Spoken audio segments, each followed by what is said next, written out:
Dr. Wade Nobles, and this place that we're standing is dedicated to service and to the drive to achieve a better world. Think about that, achieving the better world, to what is possible when people, resources, and communities gather to form a village and to have a collective purpose. The film you're about to see is called Voices from the Village. Hear what I just said, Voices from the Village. It is dedicated to service and caring, to a mutual purpose of uniting from different cultural lenses, from different practices, values, and beliefs. A village. A village is a special composition of members and the distinct ways in which they hold and preserve the best of their ideas, of their practices. Voice is important. Voice represents and reflects the village essence of being human. That's so profound, being human. It tells its special story. It tells its special truth. Voices from the Village celebrates the special story of the Alameda County Behavioral Health Care Services substance use primary prevention providers and the unique communities they belong to and serve. Listen as the voices reveal the strengths and indigenous protective factors on which the village depends. Listen to the special ways that each community cares for itself, and see how behavioral health care services offers support to affirm, to deepen the village's fortitude in its ability to heal and to thrive. The village and our communities are dedicated to the essential restoration of wellness. Prevention is working to add value and meaning by listening to the voices from the village and honoring their sacred stories.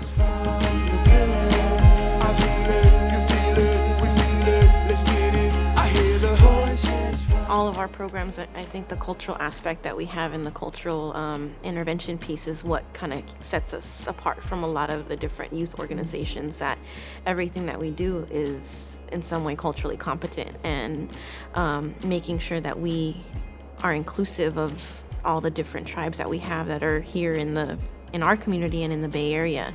We try to create campaigns and information, have the youth make brochures around AOD, around prevention, so that it's them speaking about it and then other youth, getting to see it. They know that all of our services, all of our events are AOD free. And we have been able to, bring in traditional consultants. And this is actually the second time that we have a traditional consultant that is available for teen night. But I've been coming out here now, I believe, 24, 25 years. Namely, to do what we call ceremony, relatives. Help them attain what we call balance and harmony in their lives.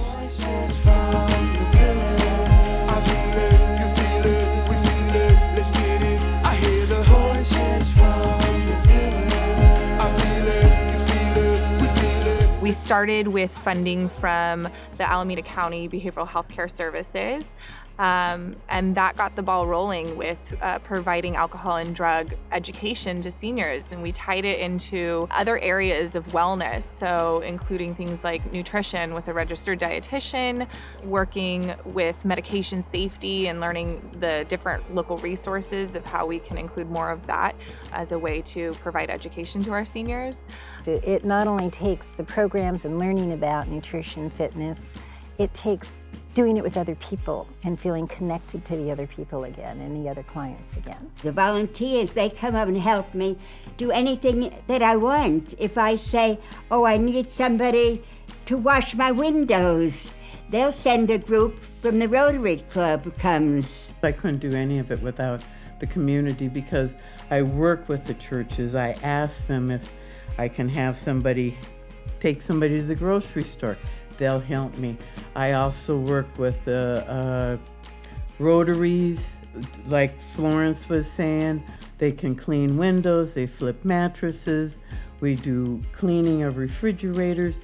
We do anything. We don't want them climbing on things, so it makes them more safe. All of us connecting to each other, that makes it a good world. Voices from the village. I feel it, you feel it, we feel it, let's get it.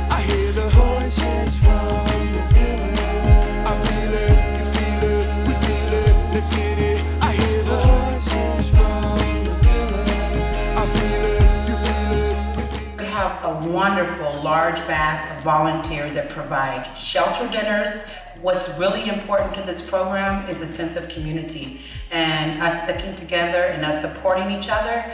And because sometimes for some of us it gets difficult, so the fact that we stay a close-knit community and other people support our seniors and their health and their wellness is really important. So, you know, St. Mary's has a lot of things to offer if you want it. This is a self-help program. If you want something different in your life, it's here for you. For us being seniors, you know, this is what we do. We meet here every day at 12 o'clock. You know, people come, we have lunch, a great lunch. And, you know, you're able to sit around people that are like your own peers and, you know, talk about things that's, you know, concerns you. So it's a very great place to be and also a very safe place. If you don't have a dream, you can't go, you know, past. And until I had that dream, I was just, you know, going along with it. And St. Mary's helped me to dream again, and I have a vision.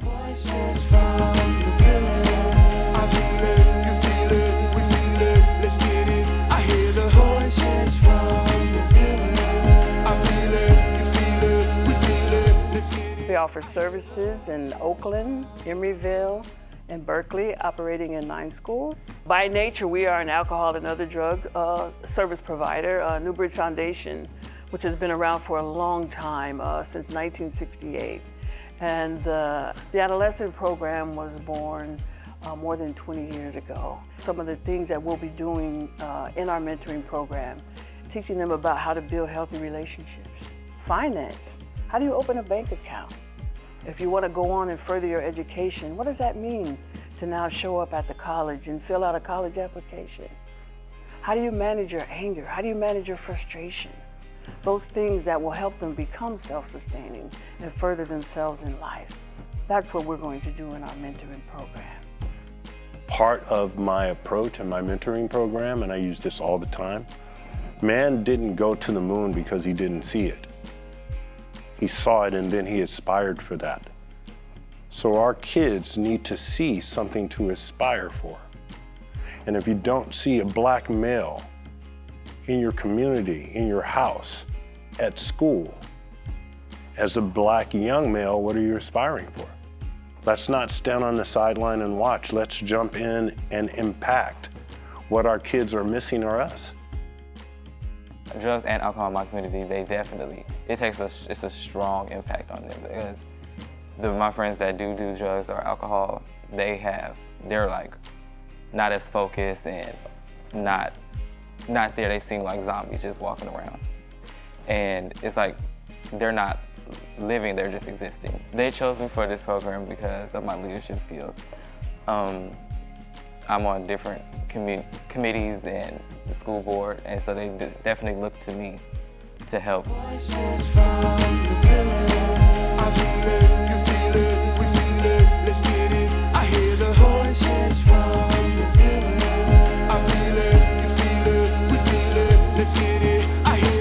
So Project Eden's primary prevention services, we're actually clinic-based, but more so school-based located services. So we're actually in 5 school districts. So we have Castro Valley, Hayward, San Lorenzo, San Leandro, and a component of New Haven, which is Union City. And so basically our primary prevention services that are funded through Alameda County Behavioral Health Care Services are on school campuses providing education and prevention services, not only to the students, but also to the parents. We also do education to the faculty, administration about alcohol and drug issues that they're having on their campuses, whether it's identified or unidentified. I think the strongest component of our program really is around working with the parents. So it gives us the opportunity to go in and work with the parents around some of the challenges that they're having, not only in their homes, but at schools and in their communities around alcohol and other drugs. And so I think a protective factor is the fact that they come together, that they care, that they're empowering each other. A lot of our families are very involved in their church. I think that's a strong protective factor. There's a lot of community groups, you know, especially in the Latino community. I was thinking of one particular community here in Hayward, very strong parent community group. Just amazing the work that they have done to clean up their community. So, you know, they take pride in being able to go to other communities and say, you can do this.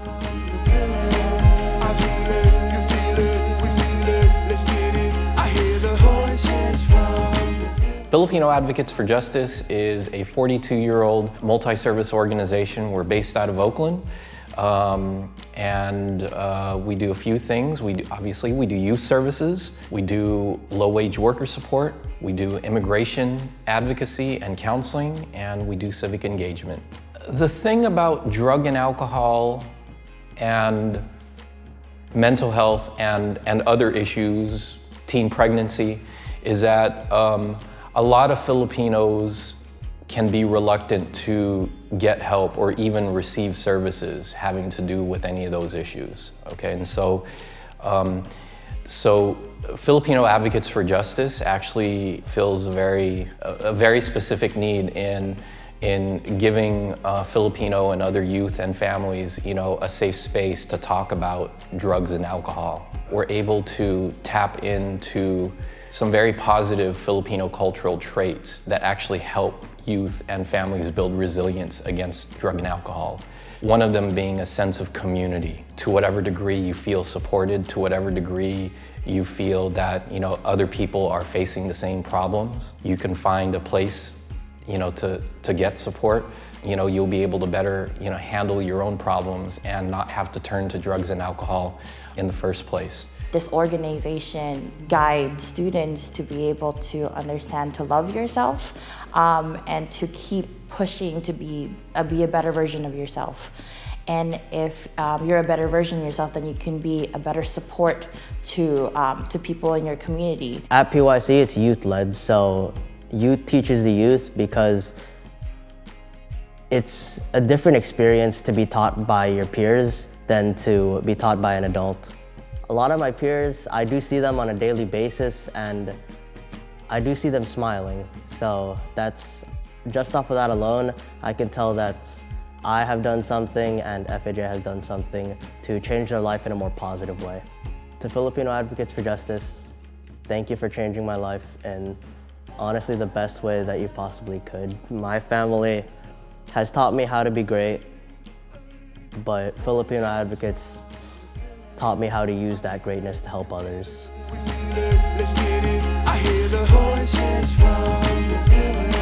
I feel it, you feel it, we feel it. Let's get it. To help families understand, African American families understand what their true culture is and to identify the best of that culture and to utilize that to resolve the problems of drug abuse, lack of education, broken families. What are the families doing now that is from African culture? And then showing them how to use that and strengthen it to strengthen the families, as well as create tools to prevent drug and alcohol and substance abuse. Alameda County, through Behavioral Healthcare Services, has provided us financial resources to be able to, one, hire the staff, and then to provide resources. Part of the African American culture is what they call breaking bread.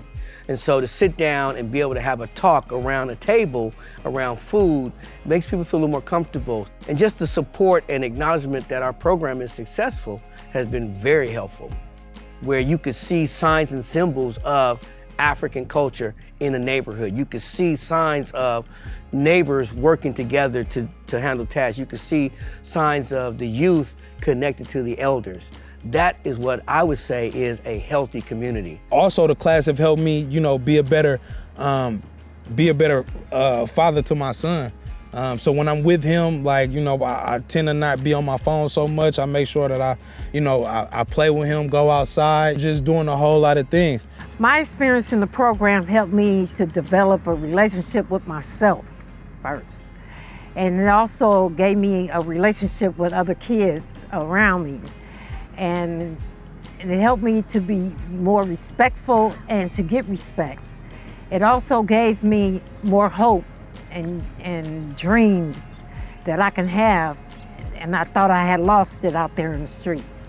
We promote the healing of families, then we can help prevent alcohol and other drugs, get back to our family reunions, our gatherings, those Sunday dinners, and just coming together and speaking out about our problems that sometimes we tend to hide and don't talk about.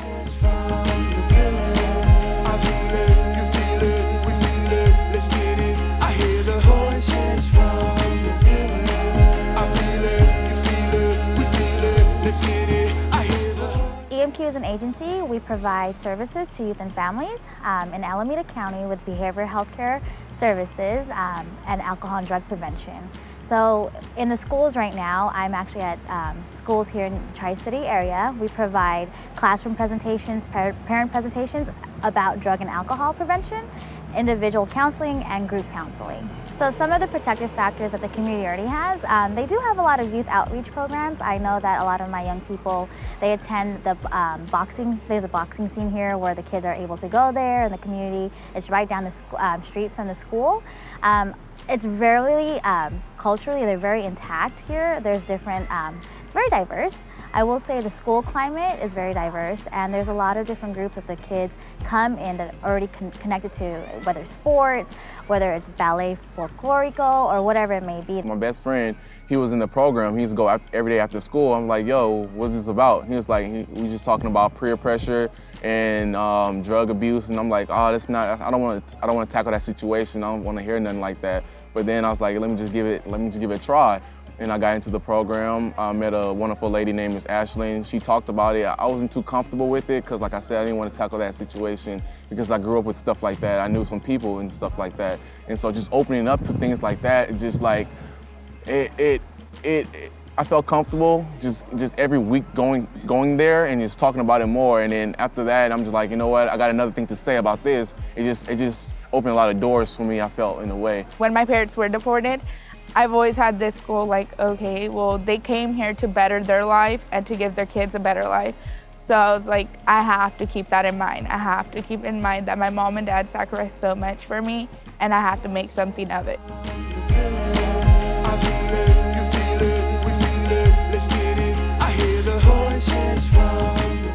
When I see that folks come together and they are listened to and they come up with creative approaches and ideas, that it helps them to be engaged in this, and their let's say their enthusiasm, they get nurtured, but their enthusiasm it affects others and gets others involved. And also it's encouraging for me when I see them involved as well, because it helps with the collective resiliency of all of us.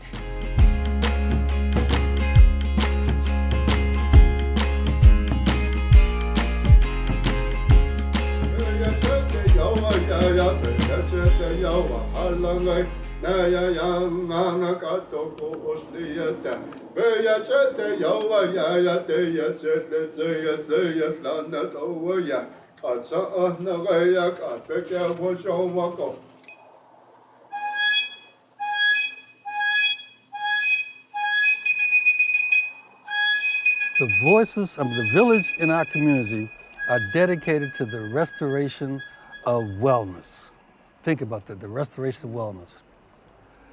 Alameda County Behavioral Health Care Prevention is working to add value and meaning by listening to the voices of the village and honoring our sacred stories. Voices from the village.